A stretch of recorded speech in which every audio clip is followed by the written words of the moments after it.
জিম্বাবুয়ের বিপক্ষে চট্টগ্রাম টেস্টে ১৫ সদস্যের দলে প্রথমবারের মতো জায়গা পেয়েছেন বাঁহাতি স্পিনার তানভীর ইসলাম। নাহিদ রানার পরিবর্তে তানভীরের অন্তর্ভুক্তি অনেকটাই চমক জাগানিয়া। প্রথমবারের মতো জাতীয় দলে জায়গা পেয়ে বেশ উচ্ছ্বসিত তানভীর। টেস্টে নিজের সেরা খেলাটা খেলতে চান তিনি।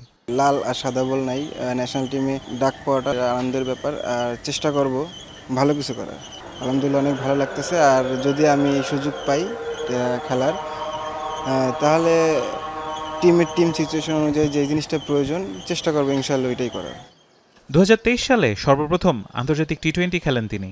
এখন পর্যন্ত খেলেছেন ৪টি টি-20। প্রথম শ্রেণীর ক্রিকেটে ৪১ ম্যাচে নিয়েছেন ১৩৪ উইকেট, ৫ উইকেট নিয়েছেন ৬ বার। সেরা বোলিং ফিগার ৫১ রানে ৮ উইকেট। জাতীয় লীগে ৭ ম্যাচে নিয়েছেন ১৫ উইকেট।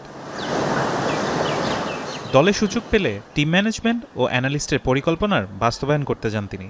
আমার ইচ্ছে ছিল যে আমিও লাল বল খেলবো, সাদা বল খেলবো, ন্যাশনাল টিমে অনেক দিন খেলবো, সার্ভিস দেবো। এই আশা নিয়েই তো আমি প্রথম ক্রিকেটে জয়েন করছি।